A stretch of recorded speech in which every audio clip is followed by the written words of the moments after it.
All right. Good afternoon, everyone. Good afternoon. Bang the gavel. The special virtual meeting of the Public Safety Committee on Monday, December 7th is now called to order at 3:07 p.m. At this time, would everyone please join me for the Pledge of Allegiance? I pledge allegiance to the flag of the United States of America, and to the republic which it stands, one nation, under God, indivisible, with liberty and justice for all. Thank you. Madam Clerk, would you please call? Madam Clerk, would you please call the roll? And I just do the chairs. Alderwoman Pendel Charles. Here. Alderman Gay. Here. And Alderman Payan. Here. Mr. or Ms. City Attorney, would you please present the first item on the agenda? The first item on the agenda is the approval of the agenda. Is there a motion to approve the agenda? So moved. Second. Alderman Gay, can you second, please? Sorry, second. Thank you. All in favor? Aye.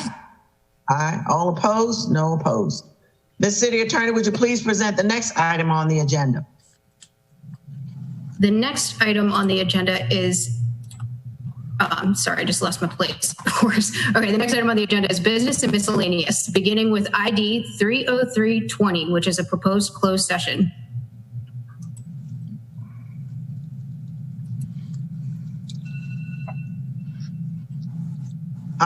And that would be of the Public Safety Committee in accordance with the Annotated Code of Maryland, General Provisions Article number 3-303B10, briefing on the city security infrastructure. At this time, I would entertain a motion to move pursuant to Annotated Code of Maryland, General Provisions Article 3-305B10 to go into closed session. Can I get a motion, please? Second? Alderman Gay? Okay, all in favor? Aye. Any opposed? No. Madam Clerk, would you please call the roll? Alderwoman Pendel Charles. Oh, would you please call the roll? Thought we just voted. Oh, well. And the motion passes. All right. At this time, everyone please turn off your cameras and please make sure all microphones have been turned off in the chambers.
Thank you.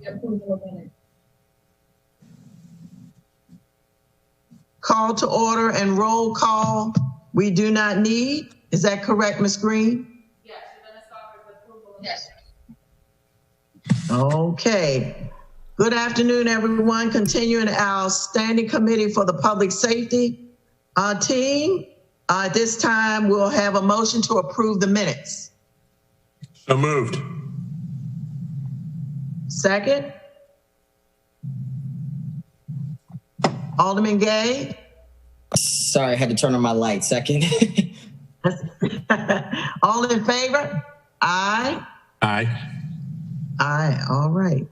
Next, we have on our agenda here presentations from the Office of Emergency Management. Is Director Simmons on?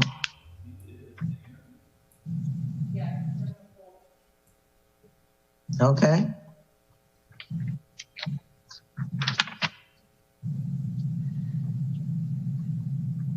Good afternoon, Director Simmons.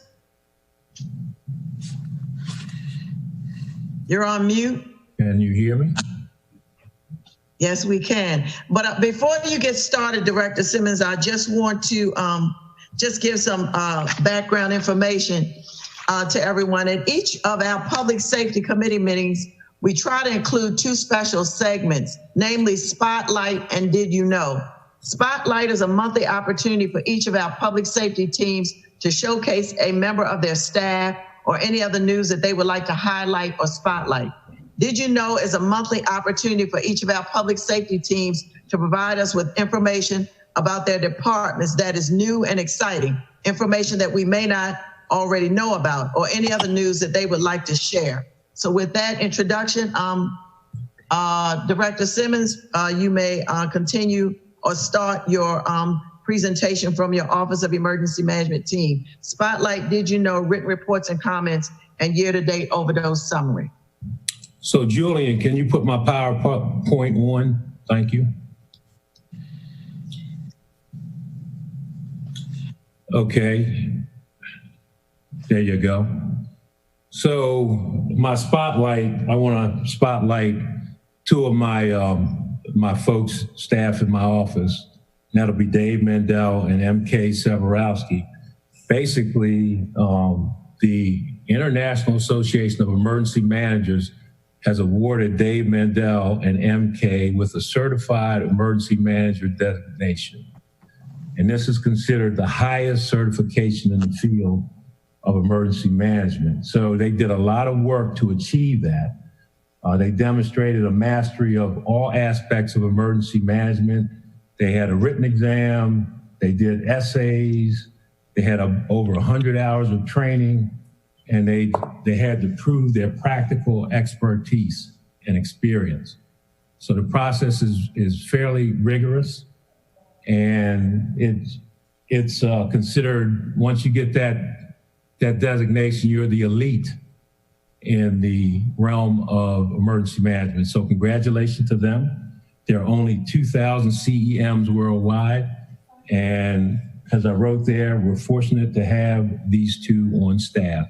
And I have another person in my office in the process. So congratulations to them. Thank you. Thank you so much. And a round of applause for each of them and the one that's on the road. So thank you, Director Simmons. So I want to move on. I just want to go ahead and give my 2020 overview on substance use disorder and overdoses. And I'm going to just go ahead through that. Next slide, please. Next slide, please. Okay, right here. So as of yesterday, in the city of Annapolis, we've had a total of 190 overdoses and 134 instances where we gave Narcan. That's not 134 doses, that's incidents.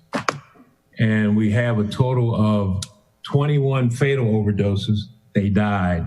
And then we have 7 pending, disposition of the medical examiner. More than likely, all our pendings turn up to be fatal overdoses. So If you want to look at that by ward, Ward 1, we had 24, 2, 29, Ward 3, 21, Ward 4, 23, Ward 5, 11.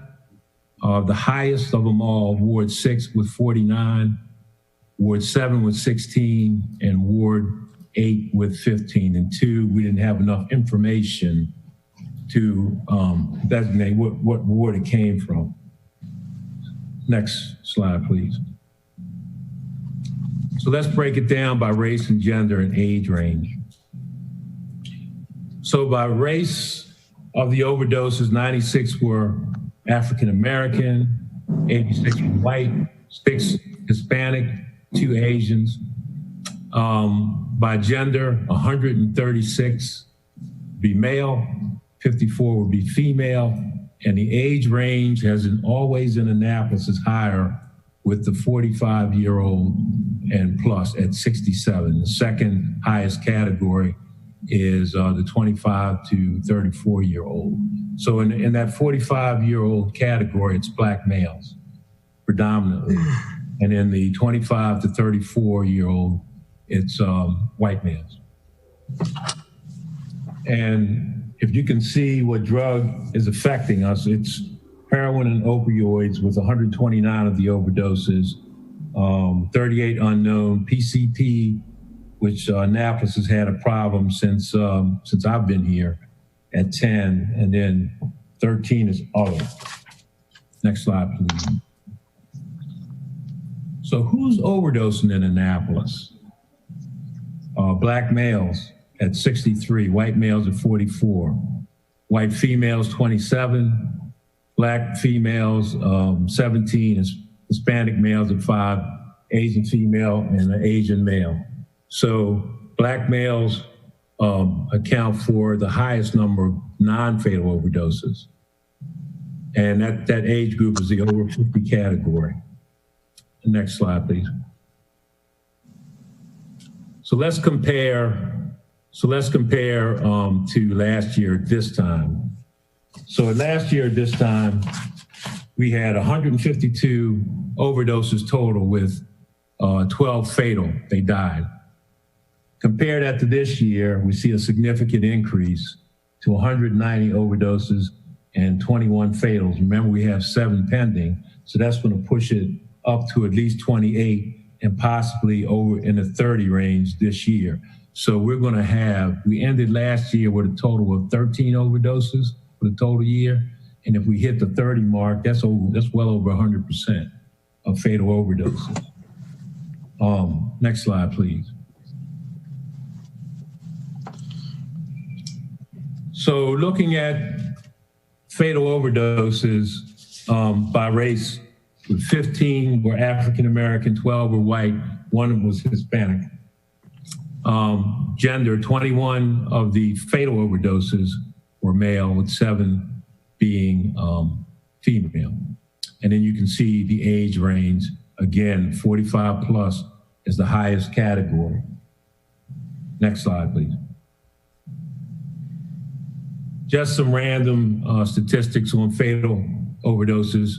26 were dead on arrival of emergency services. When the fire department got there, police department got there, they were already expired. 23 were found in a residence and 3 were repeat overdose victims. Next slide, please. So, multiple fatal overdoses occurred on the following city streets. 2 of them on Americana Drive, 3 on President Street. West Washington had 2, Tyler Ave had 2, Spy Road had 2, Benz Drive 2, Edgewood Road 2. And these were multiple overdoses that occurred on specific streets. Next slide, please. 21 of the fatal overdose victims claimed residency in the city of Annapolis. So we're saying 28 that we're looking at as far as fatal overdoses. So other residency locations of the fatals were Brooklyn, Crownsville, was Landover, and Parkville. Next slide, please. And fatalities by ward. And the yellowish is pending, disposition from the medical examiner, and the ones in red are confirmed. So you can see, you can look at each ward. Ward 6 has the highest fatalities with 2 pending, and that's followed by a couple of wards, Ward 5, Ward 4, and Ward 2 with all 3, and Ward 2 has 2 pending. Ward 4 has 1 pending. Ward 6 has 2 pending, and Ward 7 has 1 pending. And I can't see Ward 8 on my screen. 1 pending. 1 pending and 2. So not a good look as far as overdoses and substance use disorder in the city of Annapolis for the year 2020. And that's, it's a whole lot of factors. The pandemic is a factor in this. We had safer at home for a while, and folks that were using and addicted, they were at home. And then once we released the safer at home order, everybody flocked out to do what they did before safer at home, but their tolerance level had diminished. So they went and they used the same amount of product that they did before safer at home, and that escalated the overdoses. So it's a lot of issues. People who are in recovery may not have access to recovery like they did before the pandemic. You had some doses of product out there that was really high level that started taking folks out, bad batches, et cetera. So I'm looking forward to finding out how we can get to the bottom of this stuff and turn the corner on this in 2021, because this is the highest amount of fatal overdose that we've seen since we kept numbers in the city of Annapolis. Questions? We have a question from Alderman Gay. Alderman Gay, you're on mute. Yeah, thanks. I appreciate the presentation. I actually was just looking at the dashboard earlier in conversations with Katie Edwards, who I'm just so thrilled that Adetola Ajayi went out and applied for this grant with the organization in the state, and they brought us Katie Edwards, or that allowed us to hire Katie Edwards, who is a beast. I've had conversations with her on and off for the last 3 weeks. We actually had a conversation today, and I think she's doing fantastic work. But the biggest issue that I have with the opioid numbers of this year is that we allowed COVID-19 to be an excuse. Obviously, yes, it was a pandemic, and a lot of things were shut down, inoperable. But what was so significant is that while bars and restaurants and all of this shit was allowed, or stuff was allowed to open up, and they were allowed to, move on with normal business, rehab facilities and the programs that our residents relied on were shut down, and those who had addictions were left to deal with them in the dark. And I spent 5 days in the McNew Center for, different reasons, but in that facility were individuals with opioid issues. And it was so interesting to hear from their mouths what they acknowledged were issues in the communities as it related to them trying to obtain the assistance they need to fight this disease.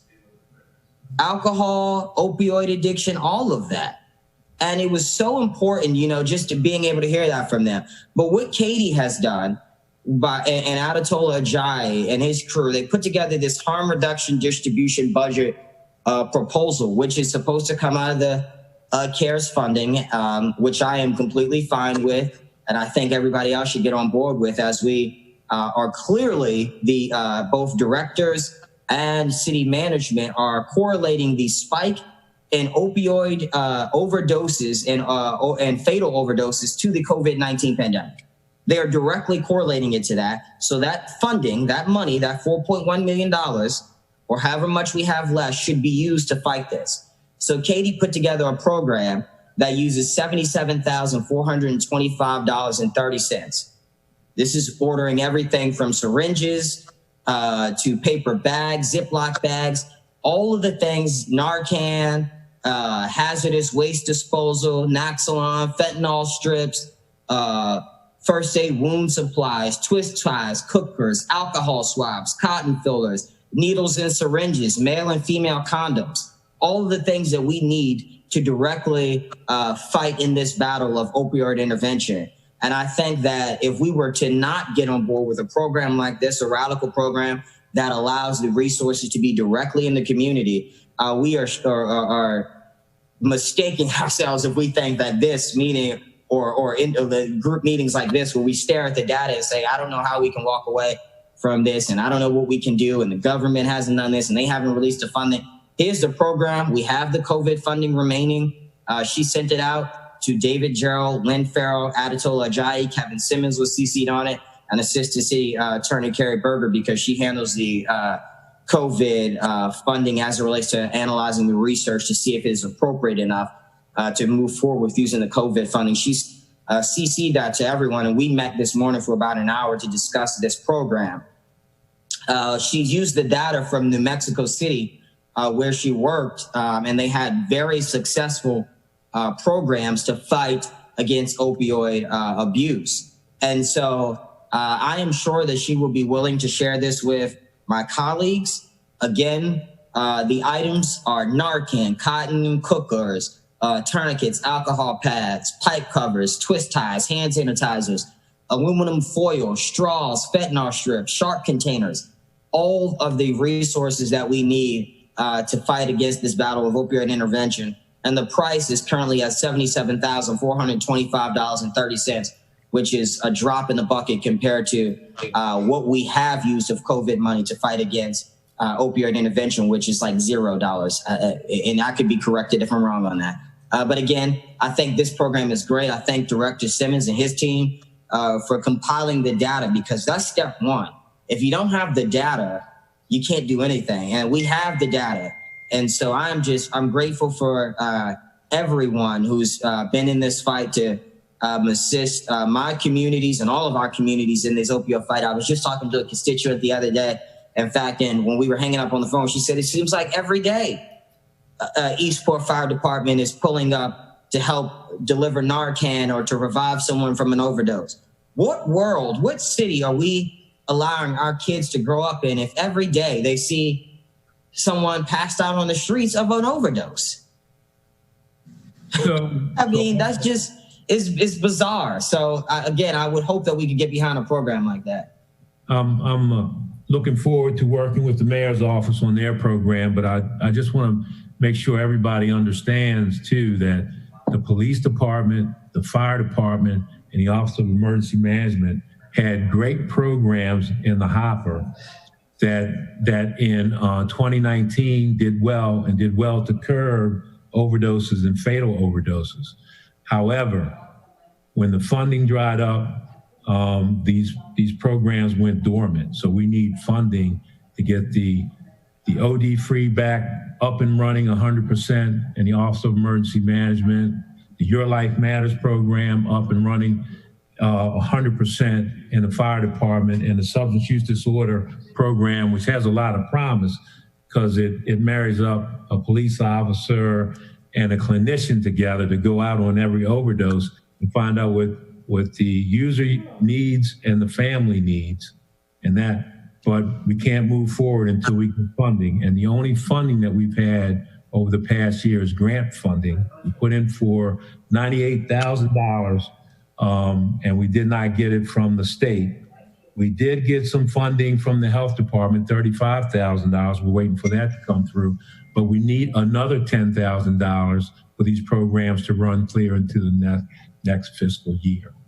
So, could I just add something to that, Alderman Pindell Charles? Yeah, go right ahead, Alderman Gay.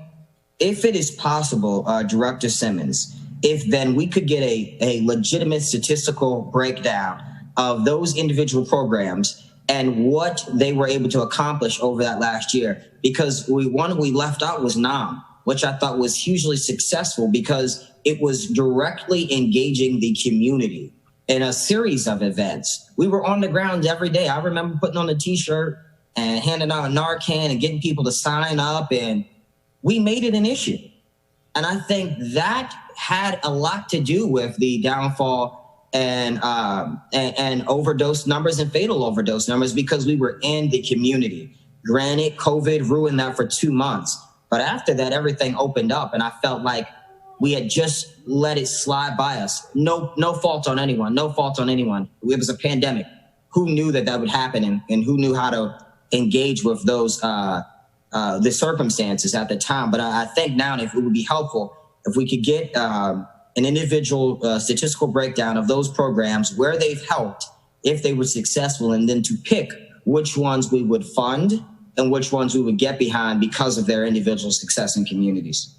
So NAM is a good program, and I didn't mention it because the program that you talked about, I was thinking that NAM morphed into the no harm in the program that you're talking about, which is funded.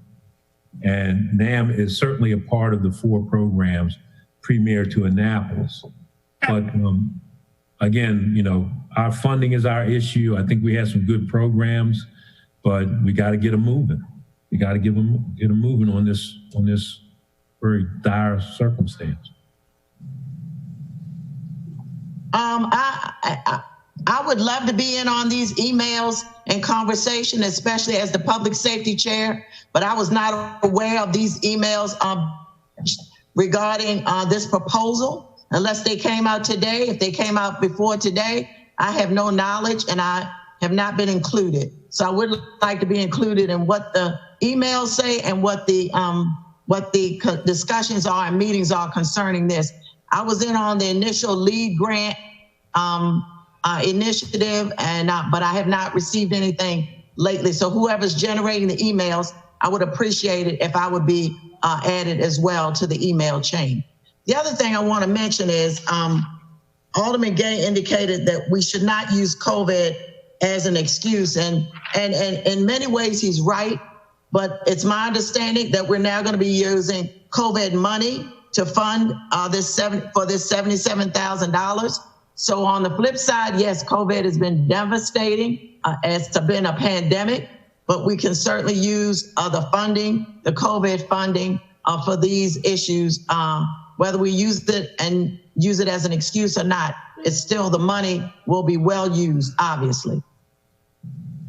Agreed. Any other questions? Thank you. May I? This is Alderwoman Finlayston. Absolutely. Mm-hmm. Director Simmons, do you have an overlay of the opportunities where Narcan was used compared to the fatalities? I was just interested in seeing how many uses of Narcan, because my next question is going to be, should we be increasing the education piece and the training for Narcan, especially in these high in these areas where there's high numbers of fatality?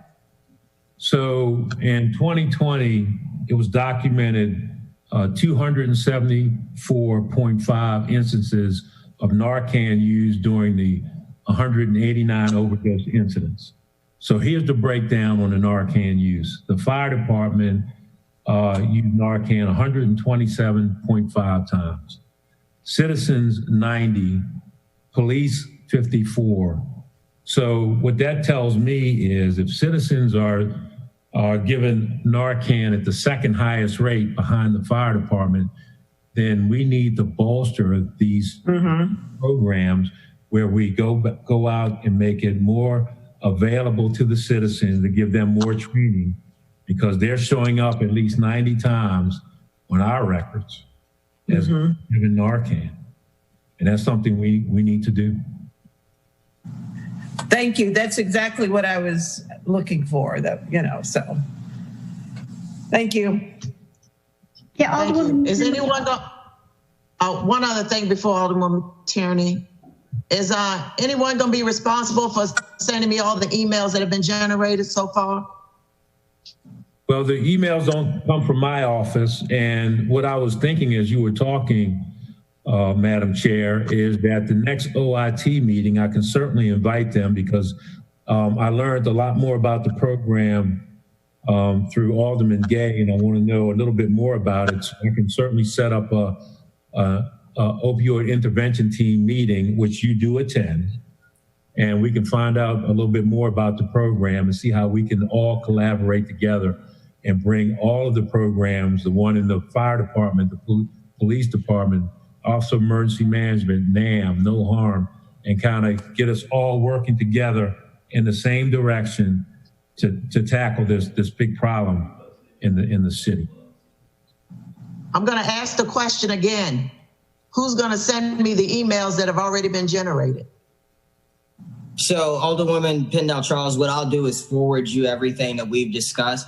We have a working document out right now, and it's a Google Doc. And the issue is I didn't want to be the one to send it because I wasn't the initial editor of the document. I wanted to check. I'm checking now with Katie, and I will make sure you get that information before the night's over.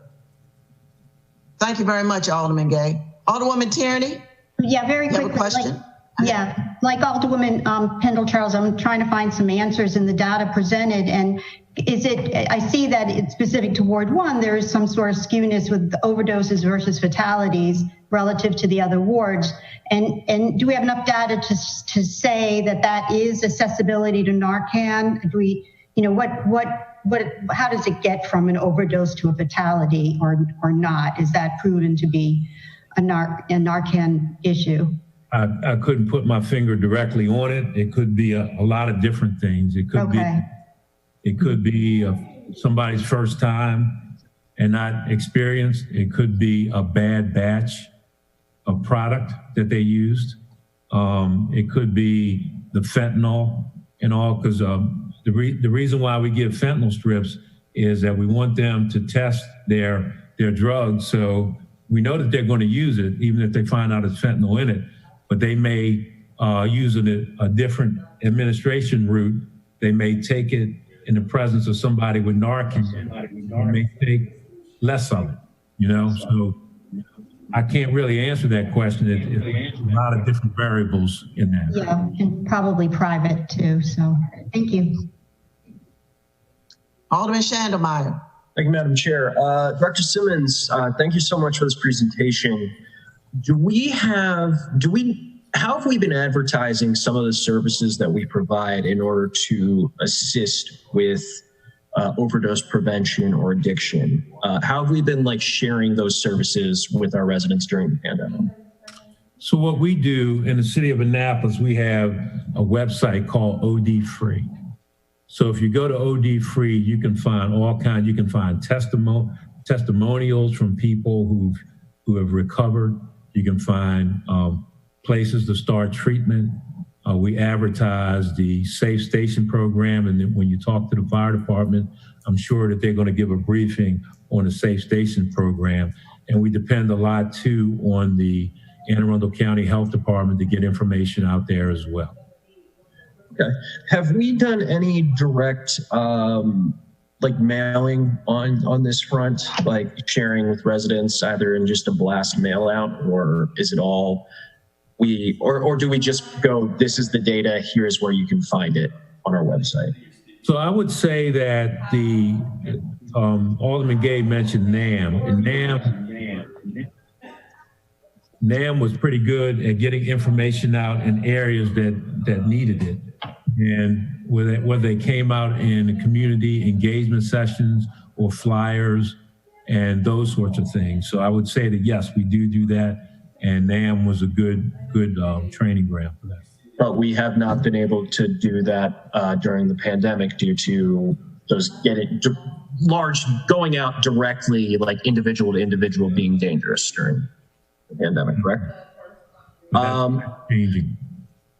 Do we have the resources to, I apologize, I have one more question. Do we have Alderman Schandelmeyer, one thing I want to mention to you, was last year we had different events in every community. Well, we had a lot of people that came out. We had it at the American Legion. We had it at the Robinwood Community Center. We had it at Harbor House, where a lot of people came out to hear testimonials as well as get information. We had a lot of vendor booths. That's where a lot of that money, and we had speakers that were excellent. So as far as the mass emails, mass media, mass mailings or that sort of thing, we did have a very good turnout for those different events. So just to kind of give you a context. Excellent. But during this pandemic, have we considered maybe mailing things, taking the money that we are not spending with the Naptown anti-dope movement, that's NAM, and just regular good old-fashioned U.S. mail with a stamp, sending that out to some of our communities? We certainly could take a look at that, but is there unspent funds in NAM?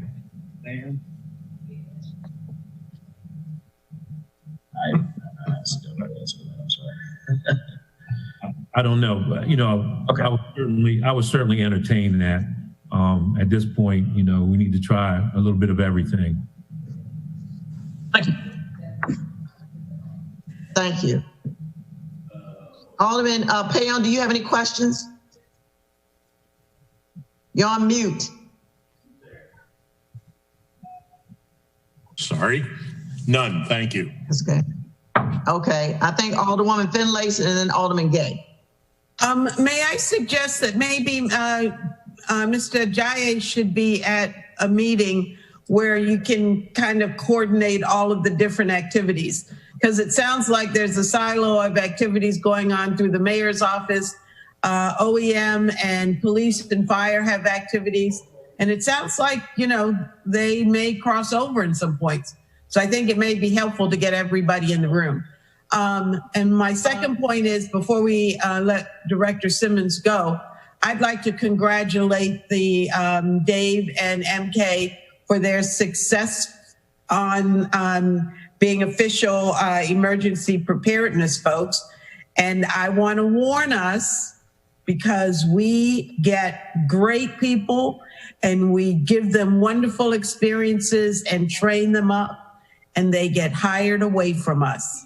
We just lost Hannah, last month or the month before that? And I could probably count 5 people at least that we've lost as after they've been trained in OEM. So just a forewarning that, we do a great job preparing people and then others take them away from us. So let's just keep that in mind for future budgeting issues. Thank you very much, Madam Chair. Thank you, Alderwoman. Thank you. Alderman Gay. Yeah, just quickly on that note, while she was speaking to that, the OEM staff is outstanding. And I don't want to, it to be misconstrued in any of my comments that they are not. They are, kick-ass top line.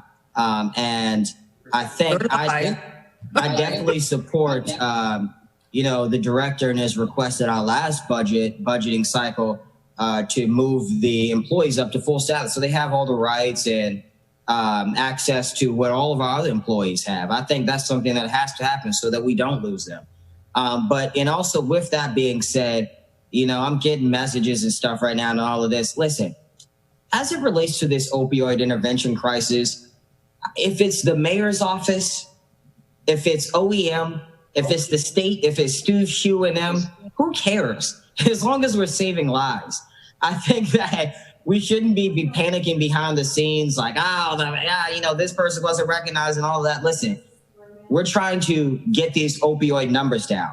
We got 190, they're rising up, 21, scheduled 28 overdoses. I don't think that recognition matters, whether it be from the mayor's office or whomever. It is a matter of making sure that we save lives. That's what's at the most important, in all of this. So just throwing that out there. And because I think that Tola gets, this bad rep. I don't know why. He's been doing fabulous work under the mayor's view or whomever's view, but the guy is doing it. And he's brought in a great assistant in Katie under the LEAD program managed by the governor's office, something that he went after. I thought that was outstanding. So, you know, just giving credit where credit is due to all involved, because this is a huge situation. Madam Chair, may I respond, please? No, that was not. Let me say one thing, Alderwoman Finlayson. Alderman Finlayson, wait 1 second. Hold on 1 second. Alderman Gay, I couldn't agree with you more. And if you're talking about me as a public safety chair, I need to be involved in these conversations. So, okay, all right. I'm not talking just want to make anybody. that clear. Yeah, I'm not talking about anybody on this call. Anybody on this call. Just want to clarify that. Just want to clarify that. Alderwoman Finlayson. I just want to clarify also. I believe that we should all be working together and not in silos, because we can be far more productive. Without a duplication of efforts, we reach more and we save more. So you're absolutely right. No finger pointing. We just need to make sure that we're all on the same page. Thank you, Madam Chair. Thank you. Thank you. Thank you. The other thing I want to mention, Mr. Ajayi is on the agenda for this evening, him as well as Ms. Edwards. Mr. Ajayi, did you want to wait to respond till we get to your portion of the presentation?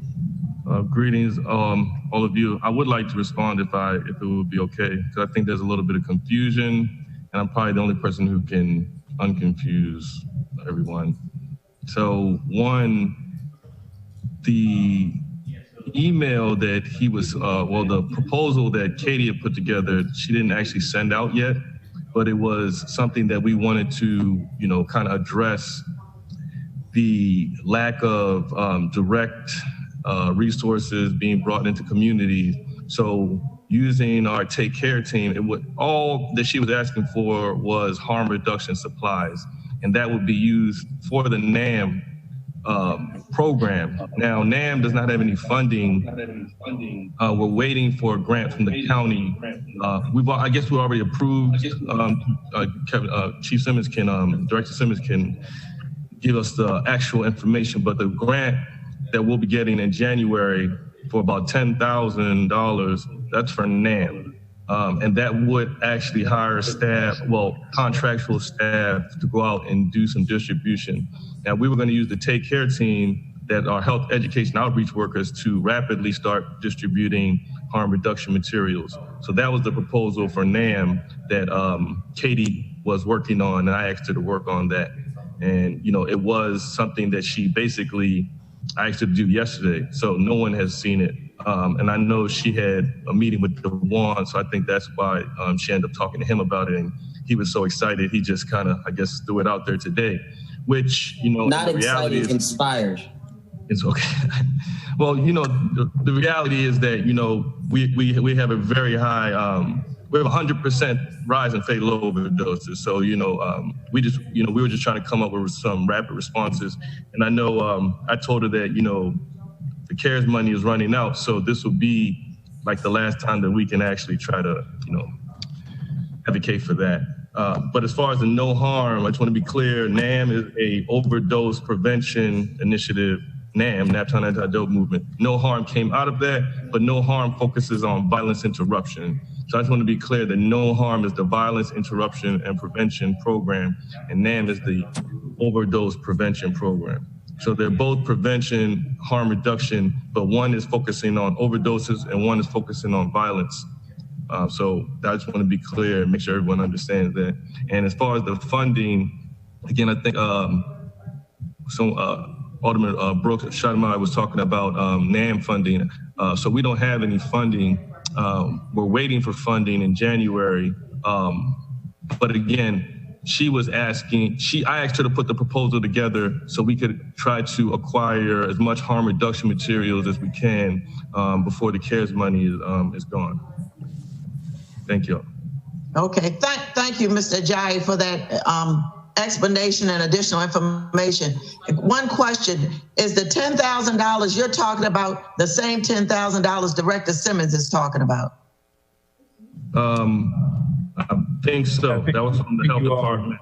This is the block grant that we're receiving from the health department, a total of $35,000 that has to be allotted to the four programs: police, fire, OEM, and the mayor's office with Atola. So that 10,000 is within that 10,000 that Mr. Jai is talking about? Yes. It's the same $10,000? Okay, Yes. all right. Thank you, because we had talked about that. We had talked about that, and we were talking about how you were going to try to find that money. But okay, all righty, that clarifies that. So this is it's a little less than $10,000 for a TOLA, but we still need, in addition to the $35,000 that we're getting from the health department, we still need another $10,000 to keep programs going until the new phone. Okay, so we're still short $10,000. Is that correct? Is that correct, Director Simmons? That is correct. Okay. I think Alderman Shandelmeyer had a question, and then Alderman Gay. Yes, thank you, Madam Chair. Mr. Jai, thank you so much for your updates. So in regards to funding, are there any other departments in the city that may have some funding left over to try and do that, like direct mail idea I had that you could potentially work with, or is everybody's funding just kind of set in and we just have to make do with what we have with CARES money and push through that and hope for that grant to come through? But I think the grant. I'm gonna. But one thing I just want to mention is that we asked for $90,000 from the county, and they only gave us $30,000. So I know Director Simmons, he's trying to get as much as he can, but we did, kind of just take a portion of what we were asking for. So I don't know if we need to advocate to the county to see if they can give us some funding to address this, or we need to go directly to the state. But I think we definitely just be trying to seek more funding. Well, please. Just a little bit of correction on what Tola just said. We did apply for $98,000, and that was for the Opioid Operational Command Center, which is the state, and then we were turned down for that. So, and then the health department, we were able to get the $35,000 from a block grant from them. And thank you, Director. I'm going to put our city manager on the spot, Mr. Gerald. Are you out there? Yeah, I'm closely listening. Do you know where we can find $10,000? We're looking. Director Simmons has brought this up repeatedly during our monthly meetings.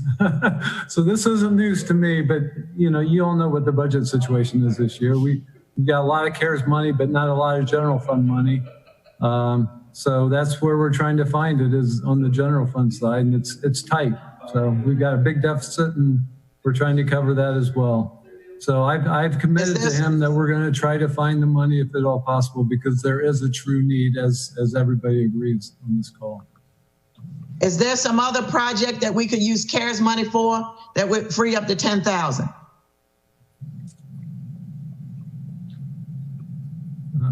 I guess that question is for me. So again, we have some flexibility with the CARES fund. We can use them for public safety salaries, and then that frees up general fund, but we still have a big deficit that we're trying to cover. So that helps with that as well. So we're actively looking for the money, because he and I have talked about this a lot in the past. Okay, thank you, Mr. Gerald. I believe Alderman Arnett had a question. I was just going to make the same point that David did, that we have a $3.3 million deficit right now, and a almost $10 million deficit facing us for next year. So if we're finding money, it needs to go to cover our debt. I just wouldn't be very optimistic about finding a lot of money laying around. Alderman Arnett, I'm going to insert and put on my human services hat. And I understand exactly what you're saying, but after looking at these statistics, people are literally dying. And for me, and this is just a personal note, to me, that's much more important when lives are lost, because when you talk about families that are destroyed, the deficit is fine, but it's a human element. And I understand you're the finance chair, and that's your concern. But when it comes to putting on my social services hat, I got to go the other way. Thank you. I respect your opinion. Thank you. I respect your opinion. Furloughs are the option, and that affects people's lives too. I think death affects people's lives more, but we're going to leave it at that. I respect your opinions. Thank you. Alderman Gay. Yes, thank you so much, Chairwoman Pennell Charles, for stating the obvious. We're talking about people who are literally dying on the streets in front of kids. So I don't, according to the newspaper, according to what Jody sent us, in outlining the CARES funding, there's about $800,000 left. I don't know what the city manager's office has planned with that funding. I don't know, because it changes every day. But if he's asking for $77,000 for this program, and Kevin is asking for $10,000 more, write the $100,000 check and just clear it all out from the COVID funding. Everyone on this call has made some sort of insinuation that this is directly related to the COVID-19 pandemic. So use the COVID-19 dollars. Stop using the dollars for salaries and equipment and use them for the people that are dying. If there is a $800,000 left, $500,000, whatever $100,000 left, use that for the people. I don't know how much more clear we can be in that. We're looking at this chart. It's raising up 190, already past what it's been at last year. We got 28 or 21 pending, 7 pending, which would make it 28. Use that COVID-19 funding for the right thing. The $800,000 or whatever is left. I don't know the exact number because it changes week to week. Put that money to the right places. Give this program that Adetola and Katie Edwards are requesting $77,000 for, the $77,000, and then turn around and give Director Simmons whatever he's asking for, because they are fighting the real battle of bodies in the streets. They aren't doing overtime and PPE.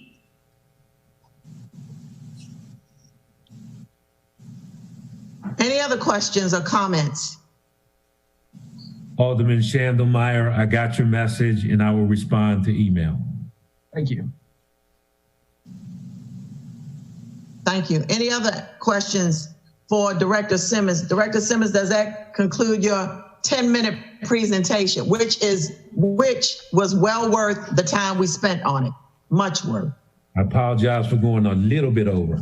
Don't apologize. When it's worthy, it's worthy. Thank you. Thank you. Thanks, everyone. We'll move on to our, thank you, everyone.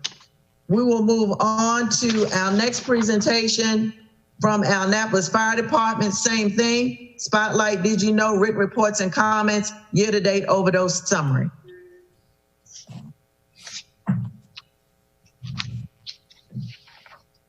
Chief Romali, are you on?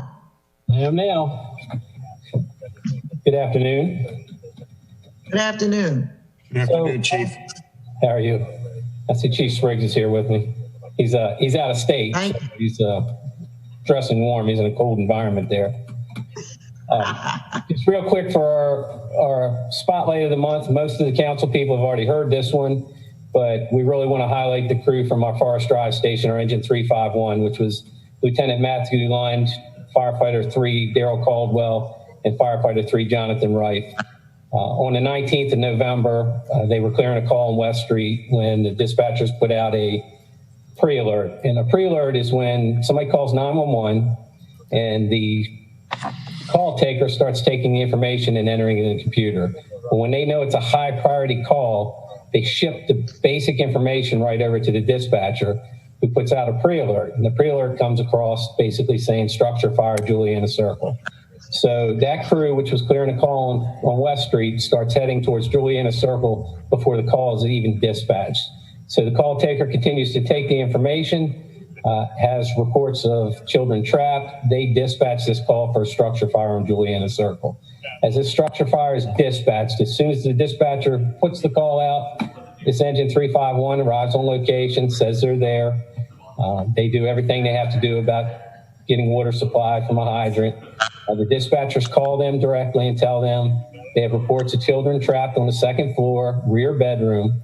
The crew from Engine 35 was able to enter that structure, which was full of smoke from ceiling to floor, get to the second floor, and grab these 3 children out. They could hear the kids screaming when they got there.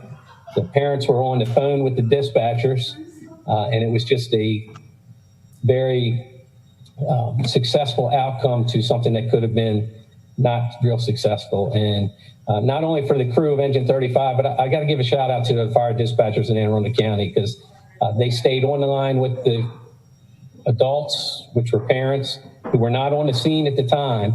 The kids had called them and told them the house was full of smoke, and actually told them where they were, and our crews were able to get in there quickly. So from time of dispatch to time of arrival was less than a minute, because our crews were there and we were able to get there quickly. Now, what I will bring up, because I know this comes up a lot, is why we send fire engines to medical calls. This is a perfect example of that. If they would have been in a pickup truck, they would not have had all the equipment to go in and successfully get these children out. But it was a good spotlight for this crew. It was a good job, well done by all involved. They were able to get in, get the children out quickly, extinguish the fire quickly, and it was a successful outcome. So I just wanted to give a shout out to that crew there. For our Did You Know Spotlight, just real quick, last year, the Santa Run, Annapolis Santa Run, which is done by the firefighters in the city of Annapolis, helped over 1,048 children. This year, because of COVID, just like everything else, it has to go virtual. So they are currently doing a fund drive. They're going to get gift cards this year and be able to help some children out through the gift cards. So, but because of they're not able to go out, because yearly we go out and we collect. Santa goes around on the fire engine to multiple different areas, and they collect brand new toys and clothing and other items for the kids. They can't do that this year, so they're doing a fund drive. They have a GoFundMe page set up, and then the Annapolis professional firefighters are taking donations. They have a $25,000 goal. They are more than halfway towards that goal. So we just wanted to let you know that that was still occurring. It's going to be a little different this year, but that is occurring. And just to go along with that, because I know a couple of the older people have seen this already, and I will send you the draft or what the proposal is, but the Eastport Volunteer Fire Company and the Annapolis Professional Firefighters have joined together, and they are working on, with the community actually, to get funding, and they want to do a Heroes Park, which is a little memorial, or a Heroes Memorial at the Eastport Fire Station. So the goal is to spruce up the landscaping in front of the station. It would have a Heroes Wall there, the bell and the flag would all be there so people could come there, and it would really spruce up the outside of that station for the community. As you know, the hall there has been worked on a little bit from the Eastport Volunteers, so the hall has been able to use a little more by the community. The restroom facilities are there. Before, if you used the hall, you know, there wasn't really good restroom facilities for the public there. But they are looking for donations to do this. They've partnered together, and they're going out in the community, and I'll make sure I send you the renditions of what they plan on doing. It's a big ask, because what they want to do is going to cost some money, but it is strictly by donations. They're going to sell bricks and stuff like that. Chief Simmons had already talked enough about the opioid crisis. I don't think we'll go into that much more. I will respond to Alderwoman Tierney's question, though, about the fatal overdoses. And most of the fatal overdoses we run, unfortunately, the victims have been down for an extended period of time, and the Narcan's just not useful then because their heart hasn't been beating. When people see somebody go down or get to them relatively quickly, the Narcan can be administered. But if they've been down for any period of time, their heart hasn't been beating, there's no oxygen to the brain, unfortunately, those individuals just are beyond help. Although we work them hard as per our protocols, and we try to do everything we can to bring them back. That's about all I have. Questions? Okay. Thank you, Chief. And I know Alderwoman Finlayson, this is the second fire she's had in her ward. I want to give her an opportunity if she wanted to say something regarding that. Only that we can't say enough about how excellent our fire department is. You know, they have been on it every time. And as Chief Romali was just saying, even before the call went through their normal process, and I don't know what it's called, but they were already there. You know, they heard the call and before I guess the formal call went out, that the fire truck was on its way. So, you know, we can't say enough, you know, that they're saving lives every day, and we have to remember that. And so our support needs to go to our fire department every single day. So thank you. We appreciate it. Thank you. And what makes it even worse, I guess, is those children being trapped on that second floor. To me, that's when we start to talk about actual human life. That's a family destroyed if something had happened to any of those children. I can't even imagine. But we thank the fire department and all our public safety teams for what they do on a daily basis. Like Alderwoman Finlayson said, be honest, we can't pay you enough. But what we do try to do is at least give you the respect that you need and give you what we can give you to get the job done. But we really thank you from the bottom of our hearts for that. That is huge. That's truly saving a family right there on the ground. Alderman Shandemeyer, thank you. Alderman Shandemeyer. Thank you, Madam Chair. Chief, I also just want to thank you and your firefighters for something that happened in my ward very recently. A little bit, a month ago, there was a massive collision on Forest Drive by the Annapolis Middle School. I actually witnessed it. I was getting takeout at the time, and your firefighters, along with our police officers, were there very quickly, and we were able to medevac those drivers. So thank you. Yeah, that was a very serious accident. It was a head-on collision. If you did witness it, you saw the amount of equipment we have to send to that. But we had to extricate people from 2 different cars. So that takes multiple people, multiple rescue tools to do that. And as you saw, the helicopter was able to land right there at the middle school. But that was a very serious accident. We appreciate that. Thank you. Alderwoman Tierney. Yes, thank you, Madam Chair. I just also need to thank the fire department for their timely response to a dwelling fire on Prince George Street. They navigated those historic streets and got to it quickly enough, because as Melly and I said, that if that fire had gone onto the interior, it would have been burnt down because of the historic nature of it. It's our historic challenges that we run into. We have to really also acknowledge that our mutual aid partners help us with that. So every time we get a structure fire, because we don't have enough people working in the city of Annapolis to handle a structure fire by ourselves, we have resources coming in from Anne Arundel County and the Naval Academy. And so it's a partnership. We share resources every single day, but us being able to have these great response times, being aggressive, is what helps with a lot of our successful outcomes. So if you ever have a constituent argue about getting a red curb ticket, send them to me. Thank you, Alderwoman Tierney. This is one reason why we're a Class 1 fire department, only one out of about 200 and some. Is that correct, Chief? Yeah, I think Chief Spriggs can tell you the total numbers, but we are one of very few in the state of Maryland and throughout the United States.'s only 2 of them in the state of Maryland. Exactly. 2 in the state of Maryland, 200 and some, I think, throughout the United States. So we can't thank you all enough. Alderman Gay. Yeah, thanks. I just had a quick question as it relates to, and I think this is the appropriate time, public safety. We're talking about the equipment that they've utilized in incidents like that. As Alderman Shandemeyer mentioned, he witnessed this incident. I did not, but he witnessed an accident on Forest Drive. They've had to bring out a large amount of equipment and all that stuff. And a tip in a scenario like that, if either the chief or deputy could break down what you're bringing to a scene and approximately how much that costs, because that helps me as we head into this budget and determining if, say we need to cut something, is this going to be this truck or, this 2 people? I don't know, So we hear a lot about the ladder truck at Eastport. With our ISO rating and actually just with national standards, if the ladder truck was not in Eastport, we would not meet those standards. Even with the Naval Academy having what people view as a ladder truck, that's actually a quint. And a quint is a pumper and a ladder together, but that ladder can't reach as far as our ladder trucks. And then the tower at the West Annapolis station. But we'll talk about that rescue call there.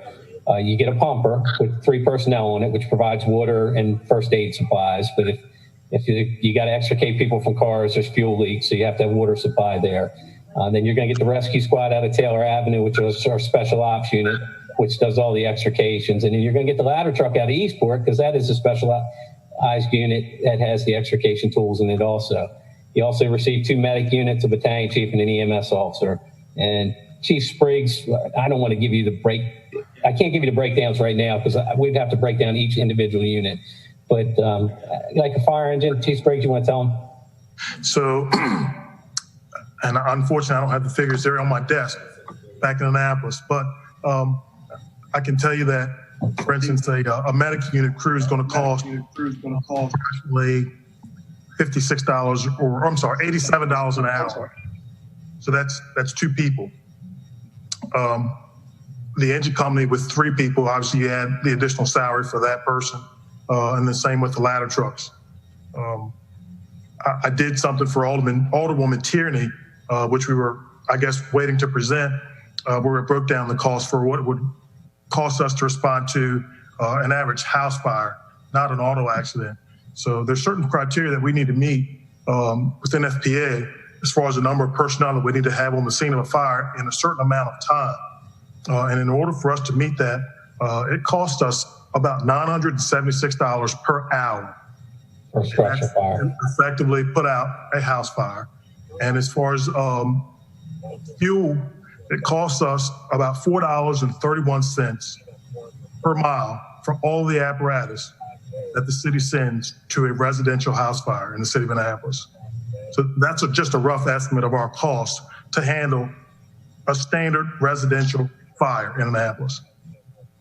So, Alderman, I believe his number is a little low on the medic unit. Medic unit is $100 and some an hour. Well, but we can break that down for you if you're really looking for it, and let you know what each piece costs. Yeah, I think that's great information, and it's extremely helpful to us because, again, it's confusing when we hear that, okay, an accident, let's just use West Street for an example. An accident happens on West Street, and to, satisfy the scene, you have to have assistance from Taylor, Eastport, and Forest, or, there's a lot of moving pieces. And I think boiling that down to maybe seeing if we could operate out of 2 units, out of 2 stations or whatever, just playing with those numbers and seeing how the response would be rated if we were to have to cut X to, satisfy the budget, So what I can tell you is the city of Annapolis used to run out of 5 fire stations, and we're down to 3 now. So to cut any more we'd really be pushing it. But yeah, I figured that we had talked. I get what you're saying. Yeah, and I am completely on the side of, after we talked and you let me know that most of the budget is for staff at salary, operating is less than $1 million. After me, you, and Chief Spriggs had that conversation, I am less likely to, come after the fire department. But still, I think it would be good just to have a breakdown and an understanding of how it just responding to different things. That'd be great. Yes, sir. We have nothing to hide, and we'd be more than happy to show you what our responses look like and what's out there. And even with the Annapolis Next Station, we utilize them more and more. And when we started utilizing them to their full potential, we increased their calls by 50%. So we run a medic unit and EMS supervisor out of the station because the majority of their calls are in the city of Annapolis, like 75% of their calls are in the city of Annapolis. And then they run the engine company out of there. But when we started running your engine company more, we increased their calls 50%. And all of our other stations are still at the percent of calls that they run. So even to do away with something, somebody else has to pick those calls up. But I can assure you, no matter what we do, somebody's going to show up. I just don't know how quick it'll be there. Okay, thank you, Chief. Any other questions of the Chief or Deputy Chief Spriggs? Okay, thank you all so very much. We're going to move on to the Annapolis Police Department. I'm going to take a personal privilege as the chair.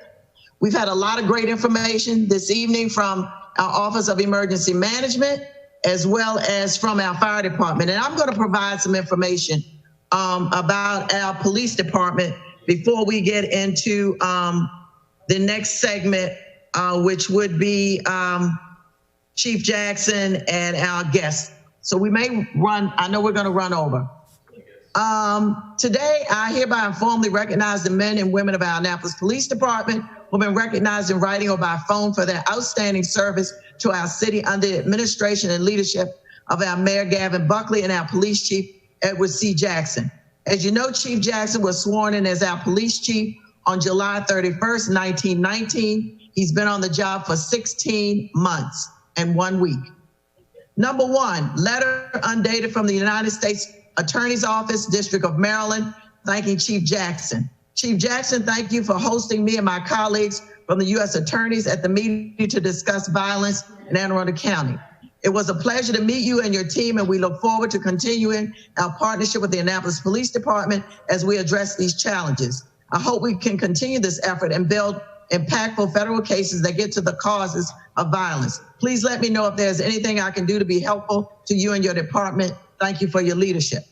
Number two, letter undated thanking Police Chief Jackson. Chief Jackson, thank you so much for joining us for the Navy Football Police Roundtable. Not only were your thoughts and words candid, but inspirational as well. I hope we can connect in the future.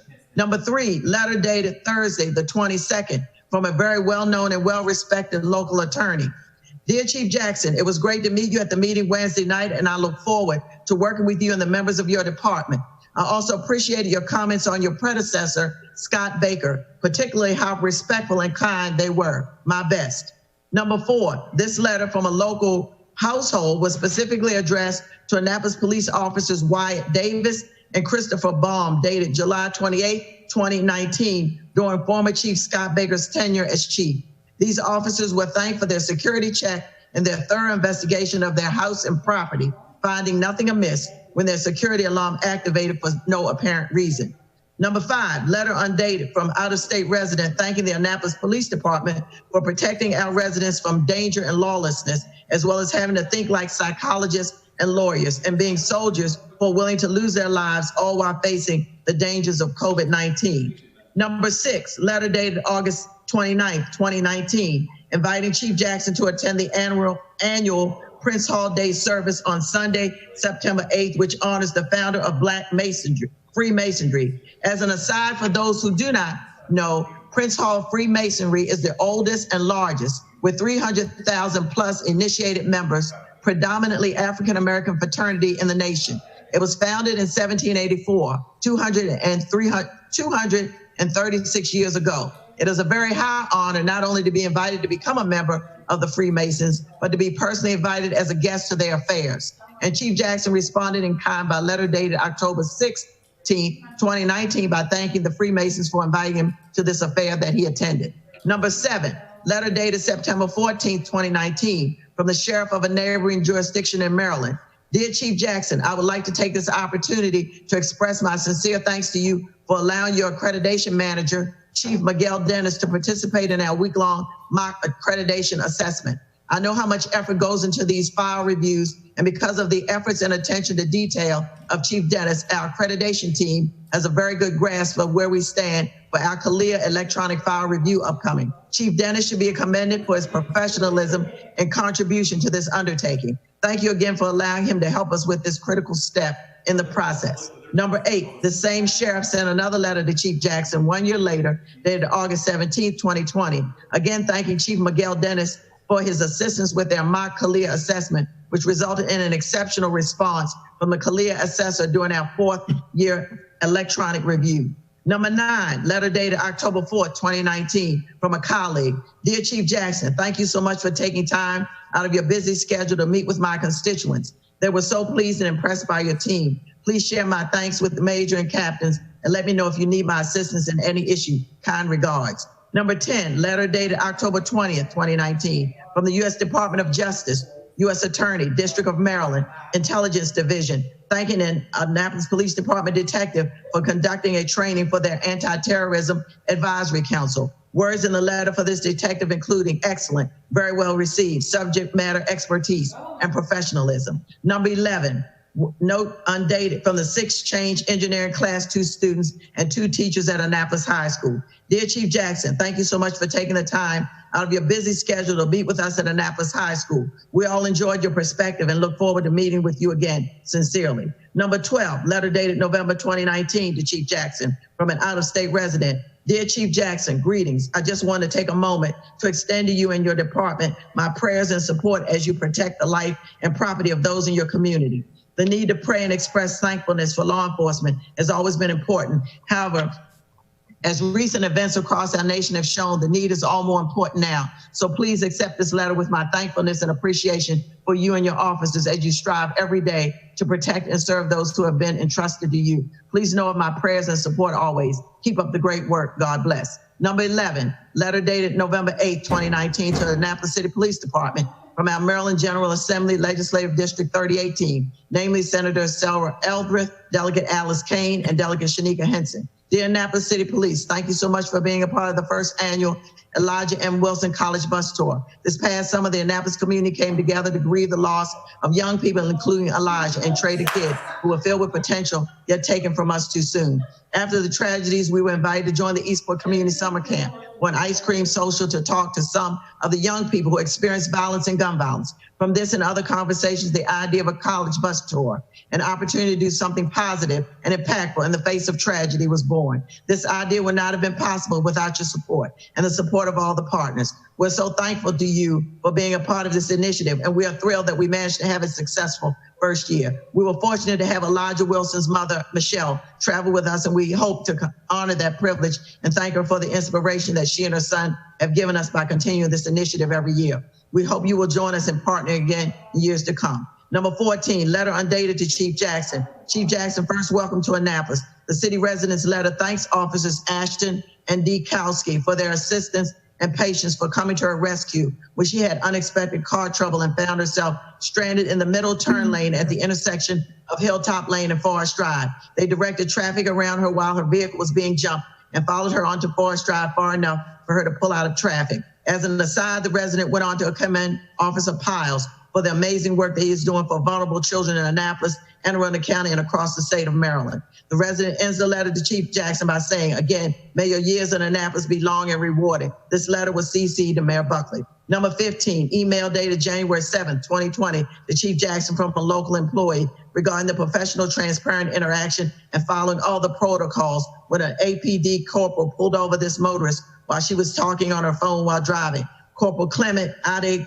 Big Hinby stated to the motorist, just because I've given you a warning doesn't mean that what you did was less wrong. The motorist realized that the corporal was right. They shook hands and the motorist thanked him for his professionalism and promised to do better. The motorist wished the chief much success in your first full year as chief of police, and I promise to make the corporal proud in 2020. Thank you for all you do, unquote. Chief Jackson followed up with a very nice email to the motorist on the following day. This email was CC'd to Mayor Buckley. Number 16, letter dated January 27, 2020, to Chief Jackson from the Maryland Department of Public Safety and Correctional Services, Maryland Police and Correctional Training Commission's Regional DARE Coordinator. Chief Jackson, let me commend the performance of Sergeant Nicole Vaden in the facilitation of the DARE program during her bi-yearly DARE observation. Her professionalism and rapport with the students made her an asset to the DARE program. Sergeant Vaden delivered lesson 2 of the elementary school Keeping It Real curriculum. Sergeant Vaden did a great job overall. I look forward to the potential impact she will have as she continues to deliver the DARE program to our students. One of the main objectives of lesson 2 is to introduce the health effects and facts on alcohol and tobacco. Sergeant Vaden was able not only to demonstrate the concepts in a clear and easy to understand manner, but to keep the students engaged during the lesson. Sergeant Vaden met with all objectives for this lesson, and I'm confident in her abilities as a DARE officer. Number 17, letter dated February 12, 2020 to Chief Jackson from the Maryland Department of General Services, Chief Maryland Capitol Police, MCP. Chief Jackson, I'm writing this letter to inform you of the outstanding work that Sergeant Christopher Tucker has provided to the Maryland Capitol Police Department. Sergeant Tucker has been instrumental in the success and implementation of our new MCP Explosive Detection K-9 program, which was created in June 2016. Sergeant Tucker has remained our lead instructor for the K-9 program. He was first approached in 2015 for his expertise and guidance in the implementation of our program. The wisdom and information that he shared was instrumental in the success and growth of our program. Everything from veterinary care, specialized equipment, and required daily K-9 reporting procedures is directly associated with information received from Mr. Tucker. He includes our teams in his established training program, which currently has members from APD, MCP, AA Sheriff's Department, and a neighboring county Sheriff's Department and Veterans Affairs. Sergeant Tucker conducts weekly explosive detective training with our MCP assigned handlers. He routinely switches his scheduled shifts or volunteers his own time to ensure our minimal training hours are met. He has certified all teams through APD and assisted with our teams receiving our national certification through IPWADA. Sergeant Tucker is an asset to our department and continues to assist our explosive detection K-9 program. His wisdom, guidance, and willingness to assist is commendable, as his hard work and dedication to all departments deserve recognition. Thank you, Sergeant Tucker. In conclusion, I will be presenting a chief salute to Sergeant Tucker on February 12, 2020 at the Annapolis Police Department. This award is presented to persons whom the chief, who is the person who has authored this letter, believes have contributed to the well-being of the citizens of Maryland or to the Maryland Capitol Police or the Department of General Services. Number 18, letter dated July 9, 2020 from Chief Jackson, responding to a resident note dated July 7th, where the resident provides her expression of appreciation by, quote, thanking APD for staying positive during these turbulent times in our life, unquote. Chief Jackson responded, as an agency committed to community policing, it is gratifying to know that we are appreciated by the citizens of our city. We stand by our core values of honor, respect, integrity, and service. Please accept my heartfelt thanks and that of our police department for recognizing us with your well-received note, unquote.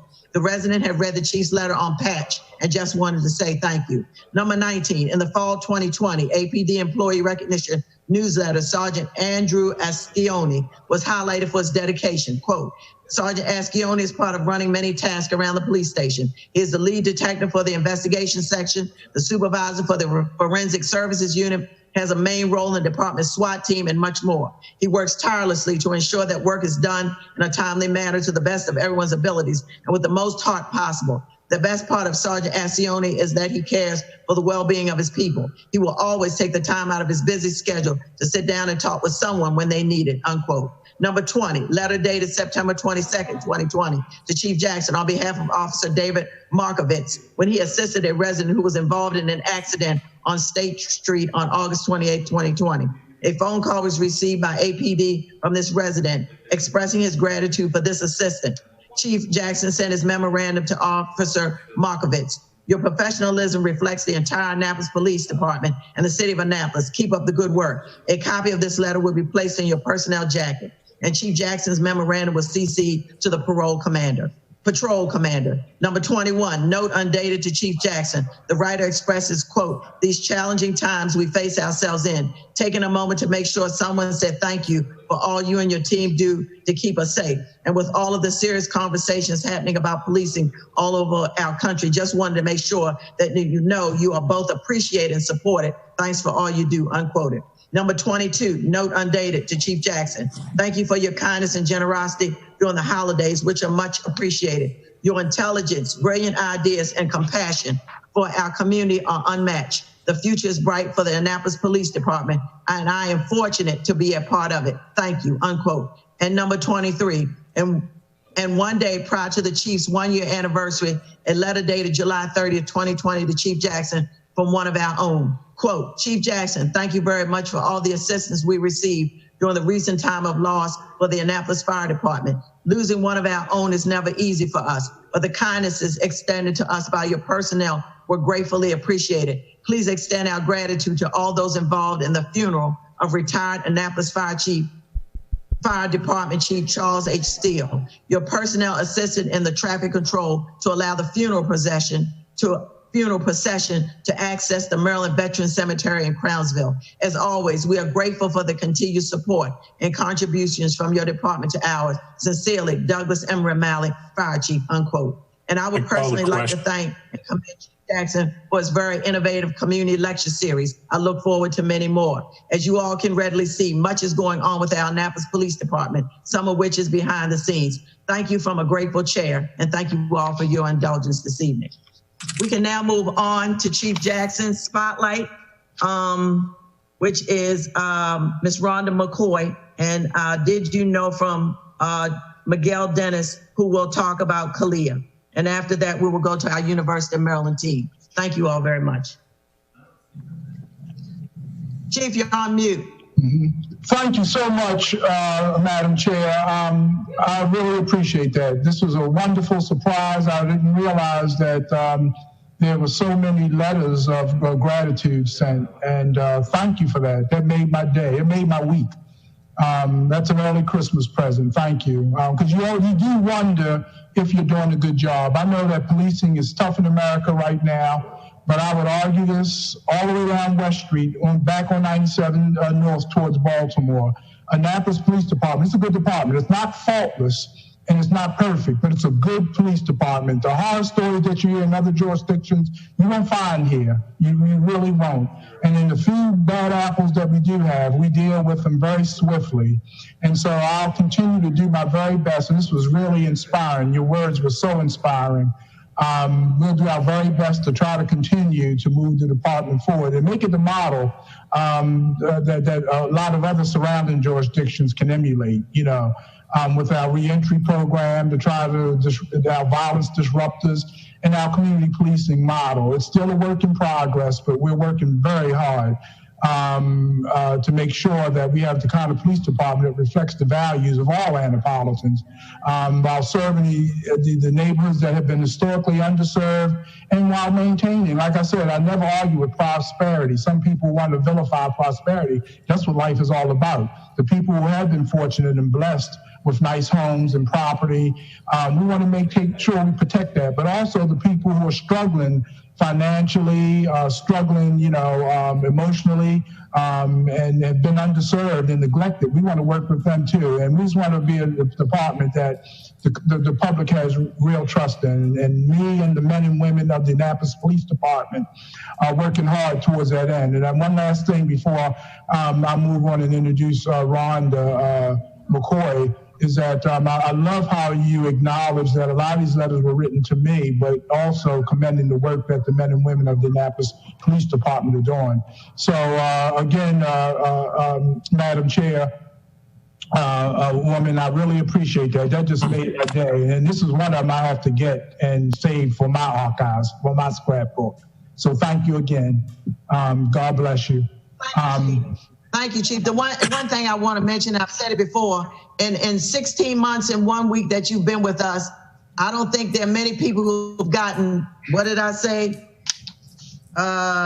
25 letters of commendation in 16 months on the job. That is something to be extremely proud of. Thank you. Thank you. I believe Alderman Gay has a question. Alderman Gay, you have a question? Absolutely. Thank you. First, I want to acknowledge the chief and his condolences. I think that's great, but with every praise comes a concern. And I do have some from my community in particular. And I think this is the appropriate time before we get too far into the agenda. In particular, there was an incident that I was texted immediately from a constituent. They let me know they were at the Walgreens and they, I guess, were walking out of the Walgreens. An officer stopped them, asked for identification, and then started to take photos of their tattoos and stuff. I have never, in my brief experience as a council person, in one whole year, have heard of anything like that. But in my life, I have never heard anything like that. And so, again, not knocking any of the praise that you got, because I think it is, you're deserving of that. You've had a hard year, a lot going on. And I know we butt heads occasionally here and there, but, I would never not like to see a Black man in leadership roles be successful, in particular as it relates to policing, which is something that overwhelmingly has to do with our communities. So that being said, but if you could maybe just explain generally, I know you might not know of the exact incident, but is that a common practice where individuals are stopped? To him, it felt unnecessarily, and then had photos taken. Alderman Gay, I'm gonna stop you right now, because we're getting into a matter that should be talked about offline. This is a public body, and we don't want to talk about specific cases here. I think we ran into that last year, and I don't want to get into that right now. So hold that. We can talk about a general scenario at some point, but we cannot talk about specific cases online. And I do believe I'm in line with what our city attorney would tell us right now. So I apologize for cutting you off, but as you know, legally we cannot do that. I don't know the legalities. I really don't, and I think Alderman Gay, we're going to stop it right now. We're not going to talk about a specific case. We're going to talk about it offline, and later we can talk about the general scenario at another meeting. Thank you very much. Did anyone else have a question? Alderman, with all due respect, I asked to raise a question as a duly elected council member, and I think that this is a legitimate concern of my constituency. It's not a particular case because I haven't identified any individual officer or individual. We can talk about the specific scenario that you're talking about offline, but in a general sense, we can talk about a general situation online at our next meeting. If we praise in public, we should also criticize in public. Thank you. Well, I think you've done enough of that. I think we're there. Thank you so much. Any other questions before we get on with Ms. McCoy? Thank you, Chief. Yes, ma'am. Yes, I think Ron is here, but I would like to tell a little bit about Ron and McCoy. When I first got here, my vision for the restructuring of the Annapolis Police Department, because Major Paul Herman at the time was deputy chief right after Scott Baker was left the department, and Paul was doing everything. He was trying to do the operational stuff, and he was trying to do the administrative stuff, and it got intertwined. And I was told it was very unhealthy organizationally. Not only that, but we have several policies that had gaps that left us vulnerable to lawsuits. We had a lot of gaps in policies that were ambiguous, and we had policies that were almost impossible to hold the officers accountable to adhere to. So my vision was to have somebody who understood internal controls and risk management and could look at a budget and know how the money is being spent. I would love to come before the council to articulate how we got the best bang for our buck. That's not my area of expertise. So I wanted to bring somebody in that I had confidence in and who I knew had the skill set, not my buddies or not somebody I just worked with in Baltimore, but somebody who literally had the skill set. People with licensure and with the right level of education to execute what I needed done. And I couldn't think of anybody better than retired Major Rhonda McCoy. I was her Inspector General when I held the office of Inspector General in Baltimore. She was one of my chief auditors. She's a forensic auditor, militarily trained, used to dealing with millions of dollars and tracing where it went and make sure it was spent appropriately. Not only that, but I think what impresses me about her more than that is her ability to identify risk. Her saying is that there's no policies that you shouldn't be able to test against. If you can't test against a policy, then it's a bad policy. Not only that, but you have to look at risk. You have to look at policies that present a high level of risk to civil liability and criminal liability for the agency. So that's just a snapshot or a vignette, if you will, of what her skill set is. She holds a Bachelor of Science degree from Liberty University in criminal justice with a specialization in Homeland Security. And she holds a master's degree in organizational management from Liberty University as well, in addition to numerous, and she also holds an advanced certificate from the University of Maryland University College in organizational leadership. And she's a 28-year veteran of the Baltimore Police Department, retired at the exempt rank of major. Again, chief auditor for the police department. They had a budget of $500 million with a B. The Baltimore Police Department has about a $580 million budget. And she was the chief auditor of a $580 million budget. So I feel that we're very blessed in the city of Annapolis to land her, especially what we're landing her for. And I don't say that disrespectfully, but we're getting her at a bargain. So Rhonda, you should be out there. If you want to stop in and say a few words, we want you to dial in and introduce yourself. Ms. McCoy was on the call, but we don't have her any longer. She, Okay. is she dialing in? No, so they probably have to unmute her because she can hear. She said she can hear, but she can't get in. So she's trying to get in. I don't know what the problem is. I know She was on, but is she dialing in with a phone number? We've been trying to reach that phone number to ask if it was her. Yes, she's dialing on the phone number. She's dialing on the phone number. Yes, ma'am. Okay. Okay.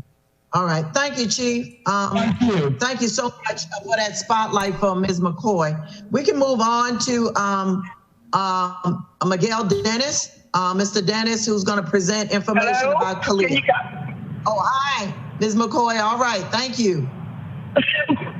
Hi. Good evening. I'm happy to be joining you this evening with the council. As the chief said, that was brought here to help him restructure for more efficiency and more accountability. And I particularly wanted to speak, or just highlight with Mr. Gay, one of the things that, the chief wanted to do is strong internal control. So my motto is you can't expect what you don't inspect. And so we will be putting in a stronger internal control that highlights and give you the assurance that we monitor our officers through testing and through revised policies. When our policies don't work, we'll go in and we'll revise them. And looking at all of our systems to see what works and what doesn't, and revising them for more efficiency. So we really, I'm looking real forward to providing you the assurance that Annapolis officers do what they're supposed to do when they do it. Thank you, Ms. McCoy. I really appreciate that. And I'm sure Alderman Gay appreciates what you just said. And I would recommend that you, the chief, and Alderman Gay get together and talk specifically about that case you were talking about, and that you come back maybe next month to our meeting to talk about a generalization when it comes to those policies and procedures. I think that would be excellent. And I'm sure Alderman Gay would be in agreement with that. But I'm glad you mentioned that. That does respond to his inquiry and his concern about what he indicated today. So thank you so very much. We really do appreciate it. Welcome to Annapolis. We certainly thank you for your service in Baltimore City and what you bring to the table here. Thank you, ma'am. All right. Thank you. Chief, are we ready for Mr. Miguel Dennis? Yes, I'll introduce him. Well, did you know? Yes, and I'll let him share some of the things. Annapolis is very blessed. We're an accredited agency, which about 4% of all agencies of America are accredited. And right here in Annapolis, I'm proud to say that's huge, that we're an accredited agency. So I'm gonna turn it over to him, and I'm gonna stand up and let him sit in my chair, and he'll present. Okay, thank you. And I think, Julian, we have something to share that Chief Dennis had brought with us concerning Kalia. So whenever Chief Dennis, you're ready for that Kalia information to show up on the screen, just let us know. Oh, yes, ma'am. Thank you. And thank you to everyone for being here this evening. I do want to add, before I begin, and I will be brief, that the camera does indeed add 10 pounds. Just wanted to get that out there to everybody. In any event, as Chief Jackson mentioned, we're an accredited agency, have been accredited since 1979. We just received our latest award March of this year. And Alderperson Fennell Charles, if you could put up that the main certificate, I'd appreciate it. No, not that one. Okay, thank you. Thank you, Julian. No, not that one. That was the one that was given to me. That's the same one. Anyway, while we find the certificates, we have once the certificate for the department comes up, you'll see that's Chief Jackson's, but you'll see a blue ribbon going down the left side. There you go. That's the certificate that was awarded to the department back in March of this year. If you notice on the left-hand side, left corner, it says meritorious. What that means is we've been an accredited agency consistently for the past 15 years. We received our initial accreditation in March of 2004. CLEA, for those who don't know, stands for the Commission on Accreditation for Law Enforcement Agencies. It was formed in 1979 with four of the leading police executive organizations in the country. Those agencies being the International Association of Chiefs of Police, the National Organization of Black Law Enforcement Executives, the National Sheriff's Association, as well as the Police Executive Research Forum. They got together back in '79 and said, you know, as policing is a profession, we need to have some standards that everyone should be adhered to, or best practices, if you will, for the individual departments. All departments have departmental manuals and written directives that their personnel follow. I look upon CLEA as the manual for the department itself. If the department were a living, breathing entity. And like I said, there are approximately 743 agencies in the United States that are currently certified. There are 34 agencies here in the state of Maryland that are certified, many large agencies, Baltimore County, Howard County, Montgomery County, Frederick City, Hagerstown, Maryland State Police, Maryland Transportation Authority. Again, the list is numerous. Again, there are 34 agencies that are accredited. And what does accreditation do? One of the main factors that clue into that accreditation helps the department is if there's a civil suit. Being an accredited agency allows us to address those suits in a more expedient manner. Many of the suits never even make it to the court once the lawyers and whatnot find out that we're an accredited agency. And this has been proven. I've talked to Ms. Carrie Berger, legal counsel, and she has told me that without CLEA, with CLEA, they did settle a case maybe about 2 years ago that involved the use of force. CLEA is constantly updating its standards. We adhere to 189 standards that we have to adhere to every single year. So once this year of 2020 is over and we move into 2021, we'll again begin the process of adhering and finding proofs. We can't just say we adhere to the standard. We have to present proofs to the commissioners and to the commission that we are adhering to those standards. And again, the standards are reworked, redone constantly. They just issued here, I think within the last month or so, new use of force standards regarding de-escalation on vascular neck restraints and chokeholds, and how those things should be addressed throughout the law enforcement community. Again, it's a very good organization. I'm honored that we received the accreditation award once again. I must say though, in all seriousness, that without the support of the chief and the other men and women of this department, accreditation would be very difficult. It's certainly not a one-man job. I depend on support from the division commanders. That will be Captain Lowe, Captain Seidel, and certainly Lieutenant Miguez in the administration. So again, while I'm honored we did receive the award, I want you to know that it is an award that is a truly departmentally deserved and received. And thank you. Thank you, Chief Dennis. We really appreciate that and all the work you did with Khalid. I was in on the interviews as well, so I have a sense of what is involved.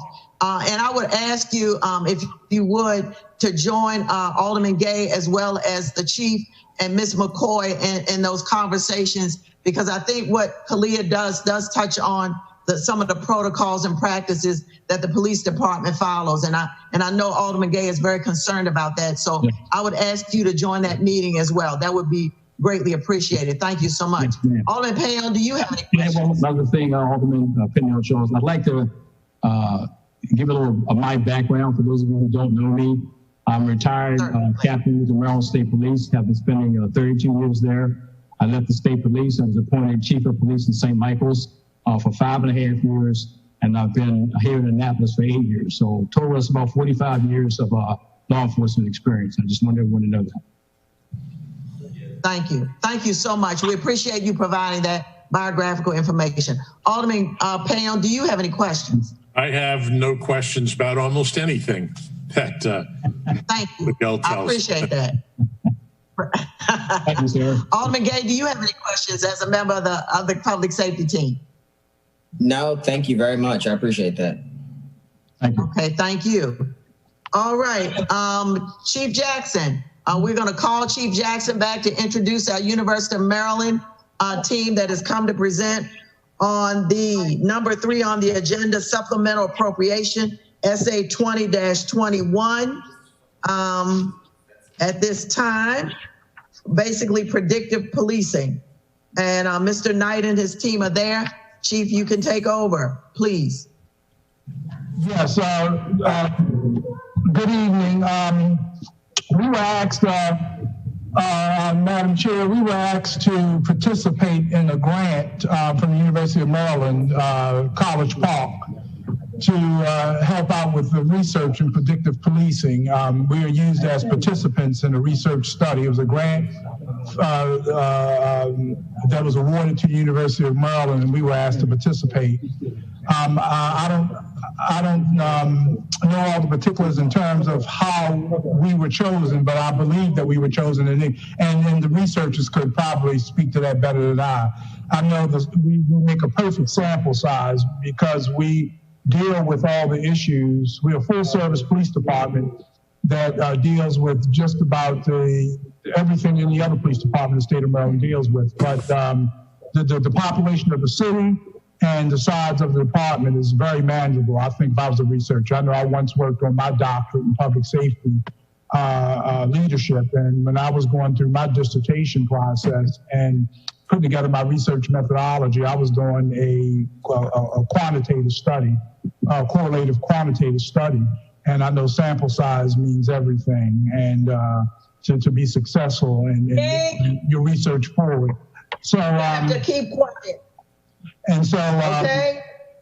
I know there's been some criticism centered around the whole idea of predictive policing. The criticism has been, especially if you go on social media and if you go on Google, which I'm not a fan of. I believe you want to find out about anything, you read the literature on academic websites as opposed to what people have to say on Google and Facebook. But that's just my opinion now. But I've read everything from the criticism from the NAACP and other civil rights organizations that predictive policing primarily deals with profiling, particularly African American males. I would argue that it's not that. It can be a very useful administrative tool to help us compile data to help with our employment strategies, to make the argument whether we're the right size department for the population that we're sworn to protect and serve, whether we're using our resources as efficiently as possible, and it gives us some understanding what drives the crime. Those are just my personal takes on this. So I'd like to introduce the research team, and I'll turn it over to them and let them speak. I know I talked to Dr. LaFree, and in fact, I'm looking at the screens about everybody here. We met last week to talk about that. I think that it's healthy to make sure that we're not embarking upon anything that doesn't serve the citizens well. So I understand that, but I'm just wanted to say that I endorse it in terms of it being an excellent way to help us understand crime in the city of Annapolis and what drives it. So that being said, I'll turn it over to the research leader. I'm not sure who's the first spokesperson. Perhaps I could kick this off. I'm Gary LaFree. I'm the chair of the Criminology and Criminal Justice Department at the University of Maryland, and also the director of the Maryland Crime Research and Innovation Center, MCRIC, that we worked with GOCAP, with the governor's office, to look at this grant. And I thought I could give a very general introduction, and then my colleagues, Kim Inori and Shuvra and Ted Knight. I don't know, would you all like to quickly introduce yourselves as well? Sure. So my name is Ted Knight, and I assist with strategic partnerships for our Maryland Crime Research and Innovation Center. And thank you so much for having us today. We appreciate it. Thank you. Hi, my name is Kiminori Nakamura. I'm with the Department of Criminology and Criminal Justice. I am Shuvra Bhattacharya. I'm with the Department of Electrical and Computer Engineering and the Institute for Advanced Computer Studies. So thank you all. Very much.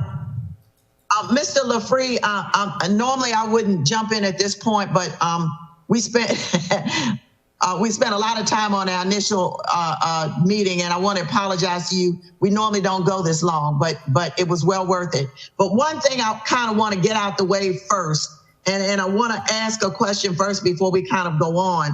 And it is my understanding that the city did not seek out this grant. We were asked to participate in the study together with Salisbury.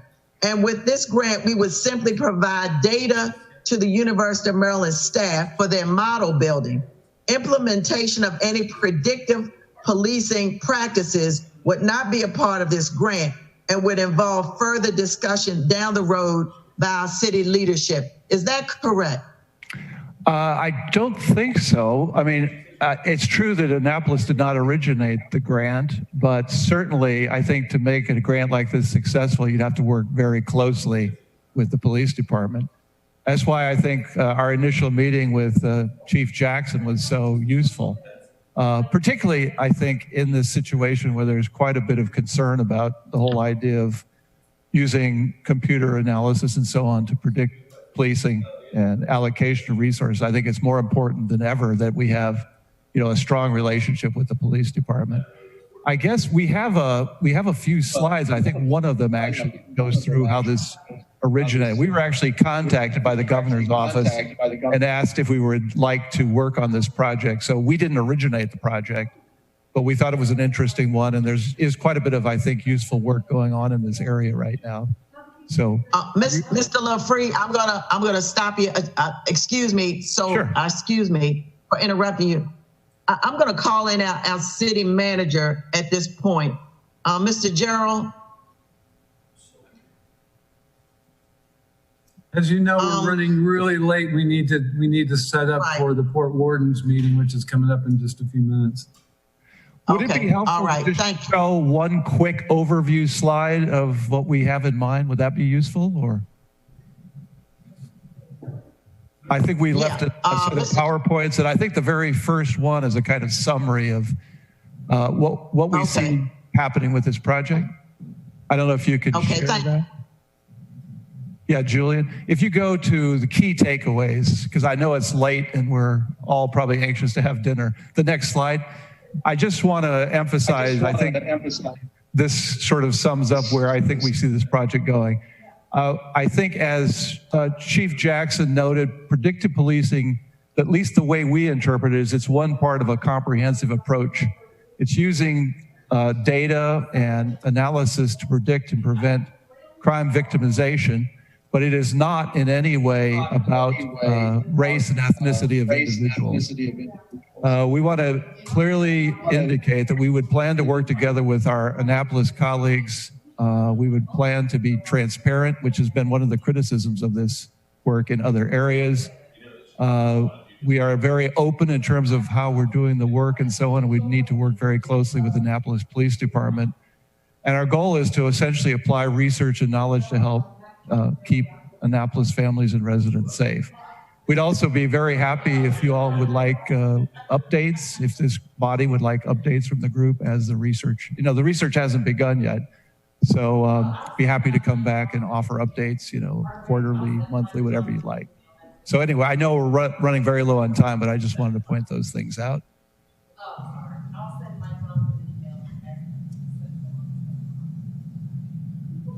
Okay.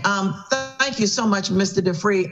We're gonna start asking questions, but we're gonna have to speed it up. But what I can do is we can carry this over. Hopefully, like you said, monthly updates. We have a monthly meeting maybe next month to get another monthly update. But I'm gonna go around. I do see one hand, Alderman Gay. We were gonna do it in order of seniority, but I think now that I only see two hands, Alderman Gay and Alderman Shandemeyer. We'll start right there and see if we can't answer as many questions as we can in a short period of time. Again, like I said, we were supposed to do 10 minutes for fire and officer emergency management, but we got off a bit. Alderman Gates, go right ahead. Thank you. Listen, I think we can make the time because this is a legitimate issue, and I'm not even sure that we can talk about moving forward to next month because that insinuates that then we would have approved this grant with the city and the University of Maryland, which I am currently not in favor of. I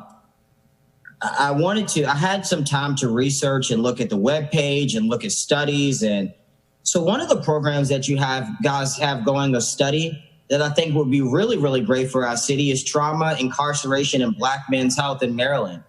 Your department is doing a study on that. We would be perfect fit for that because we have over incarceration of Black men in our small city.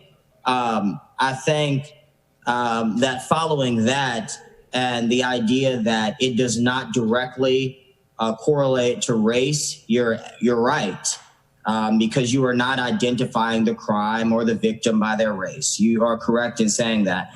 But if that was correct, organizations like Data for Black Lives, which I encourage my colleagues to look at their webpage, would not exist. And a number of other organizations that work specifically to fight against Black or African-American communities, overwhelming African-American communities, and the policing using technology. I think following that up, I'll just start with a number of things. In the National Speech and Debate Association, National Forensic League, they put out a really, really good study on predictive policing. And to your point of it not involving race, I just wanted to cite this, and then if you could, just tell me what you think it means.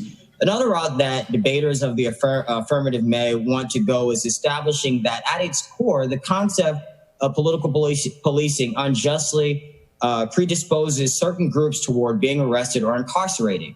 This has similar roots to the quote-unquote dirty data argument, but plays out a little differently. By definition, predictive policing programs identify areas with higher crime rates and sends resources, quote, additional officers to those areas. The catch-22 of this is that by sending police into areas and indicating to them that there's a higher risk of crime, you increase the chance that police will stop individuals in that area. When you increase police stops, you increase the chance that officers will make arrests, which increases the crime statistics for that area. Considering that most of the crime in the city of Annapolis, this is not even predictive, just knowing and living in it, takes place in certain communities, how can we be sure that we will not over-police predominantly African-American or brown, for that matter, even Hispanic and Latino communities? So may I address that question, Chairwoman? Yeah, so I think a couple of things about this. First off, it's a tool, basically, to be used by the police. So, for example, you could imagine a situation where, and this technology can be used to do this, where, let's say, you just indicated that some neighborhoods in Baltimore, or excuse me, in Annapolis have higher rates of particular types of crime. Well, one thing you can do with a program like this is look at what's going on when you see an increase in neighborhoods that have not had normally high rates of crime, or the reverse of that. What do you make of it when you see a neighborhood that had relatively high rates and are now declining? So in other words, it doesn't have to be just targeting particular neighborhoods even. It could be used as a tool to figure out the best way to use your resources. And remember, what we're comparing here is not a situation where if you don't do policing this way, it's going to be very objective otherwise. I mean, we have to depend on individuals with their own biases, with their own subjective attitudes and so on to make these sorts of decisions. And one of the advantages we have in terms of an empirical-based suggestion platform is you can perhaps get exactly around the sorts of biases that you're most concerned with, if it's used properly. And I'm convinced in talking with Chief Jackson that he would certainly use it properly. And I don't disagree with you. We'd love to have some funds to look at corrections, but we didn't get those funds. So if you figure out a way to get those funds to us, we'd be happy to do it. To your point, Professor, that you made eloquently, in fact, that So we look at what's taking place in other communities and why they don't have crime. And we look at what's taking place in our communities and why we do have crime. The underlying factor in crime is poverty. So again, I don't see the point in, you know, running a program or a statistical research program that would, again, focus on a specific group of people in our city. Whether it be crime or poverty, it would still translate to overwhelmingly policing the African-American, Hispanic, and Latino communities in our city. And I'm not understanding how you can't, how that connection is not being made. I spoke with a law student from Georgetown earlier who is passionate about this and who was also studying predictive policing. And he's saying, I just summarizing some of his quotes, but I thought were perfect. He was saying it's not neutral. The data is built with the system is used with historical data that are created from biased criminal justice systems and policing. This leads to direct over-policing or over-analyzing in poor Black and brown communities. So even still, if we are blinding the data and not looking at it through a lens of race, if we look at it through a lens of crime, in our city, we would still be in some way, shape, or form then over-policing our communities. In the Salisbury study, the one thing that I did go back and find, because I did a number of research in trying to find how Salisbury talked about it, and the mayor there, Jake Day, said that it was helpful in identifying where we should set up in certain hours of the day to then counter crime. So then they are, Mr. LaFree. I'm summarizing this so that he could answer, or so that the team could answer, because I think it's still centered around one basic question. But in his comments, he said that it was, they were setting up at certain hours of the day, and he was praising predictive policing for helping in their crime drop because they were ranked #1 over a course of time periods for their drop in crime. And he credited predictive policing as saying that it allowed us to set up in certain neighborhoods at certain times to counter crime. Well, obviously, if you sit a police car in certain neighborhoods at certain times, then you'd counter crime. But the individuals that you'd be arresting would obviously be of the highest demographic of that area, which would be African American or Hispanic in our case. So how can we assure that this predictive policing analysis will not, turn into just over policing and over arresting Black and brown minorities? We see that daily already. Mr. LaFree, I'm gonna stop right there. We have a port wardens meeting that was scheduled for 6, and I don't think if they were scheduled and they ran over, we would be very pleased either. And so I see that this is going to be a long conversation. Is there any way that we can reschedule this meeting, because everybody was given the PowerPoint as well as the questions that I presented? Is there any way that we can continue this discussion next week or within the next 10 days? Is that available to your team, Mr. LaFree? We will certainly try to, yes. We are at the end of the semester, but yes. Yeah, we'll work with you diligently. We'll come up with a date within the next 10 days to continue this discussion. We did run way over, and I apologize again for that. And this is going to be a very robust discussion. Obviously, we want to give it the proper time, but we also don't want to be disrespectful to our other committees as well. And that's how I see it. So we're going to work with our clerk as well as you. Please hold, everyone, your questions. I know you'll have more between now and the next couple of days, but we'll get with you with that. I apologize again for running way over.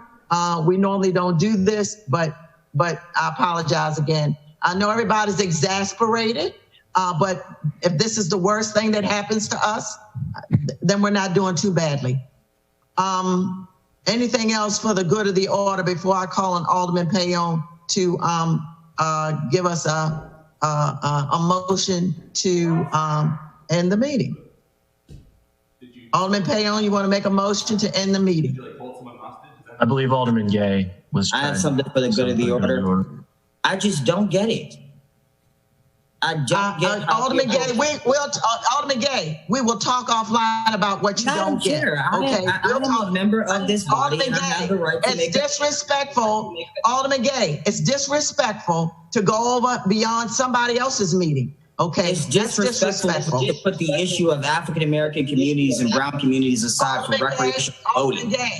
Alderman Gay, I'm African American too. Okay, and I'm not saying you're not. I'm saying we should focus on this issue before the body. Would you like to make a motion that we conclude this meeting, please? I move that we adjourn. Thank you. Second. All in favor?